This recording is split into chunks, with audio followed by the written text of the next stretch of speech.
नाज़िन, सरहद शहर में हद दख़लियुनि जे आज़ार सबब ट्रैफिक जाम थियण रोज़ जो मामूल बणियल आहे, जंहिं करे शहरी तकलीफ़नि के मुंहुं ॾियण ते मजबूर आहिनि। उन हवाले सां रिपोर्ट करे रहियो आहे अब्दुल हई सावंत।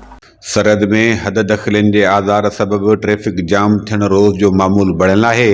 शहर के main GT road, station road, Mohammad Shah road, main बाज़ार ऐं ॿिनि इलाइक़नि में दुकानदारनि ऐं ठेलनि वारनि जे हद दख़लियुनि सबब कमुकार सां शहर ईंदड़ माण्हुनि खे सख़्तु ॾुखियाईनि खे मुंहुं ॾियणो पइजी रहियो आहे। जॾहिं त ट्रैफिक जाम हुजण सबब बस अॾे ॾांहुं ईंदड़ वींदड़ पब्लिक ट्रांसपोर्ट भी शदीद मुतासिर थी रही है। इन सिलसिले में सरहद वासियुनि आवाज़ न्यूज़ के ॿुधायो त क्यों था हद दख़लियूं ख़त्म कयूं वञनि, नाजायज़ कौदा लगा पिया आहिनि ऐं जेको आहे रोड रस्ता भी सही न आहिनि। गंद कचरनि सां सरहद शहर भरियो पियो आहे, का मालिकाई भी न आहे।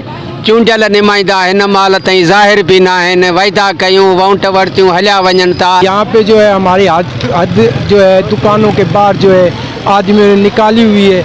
मेहरबानी करके इंतज़ामिया जो है इस पर कुछ नोटिस लें और जो है अंदर जो है ट्रैफिक जो है बहुत मुतासिर हो रही है। इससे भी जो है इंतज़ामिया से अपील है कि ये हमारी आवाज़ ये करे।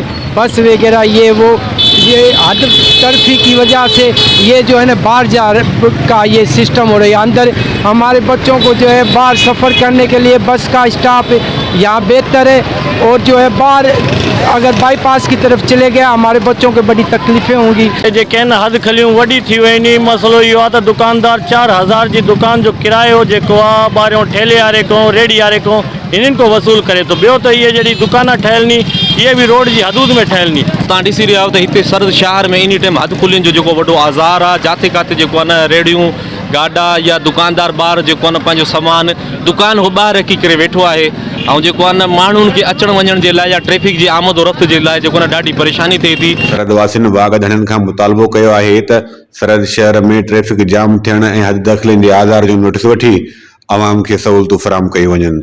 कैमरामैन राणा रियाज़ सां गॾु अब्दुल हई सावंत, आवाज़ TV, सरहद।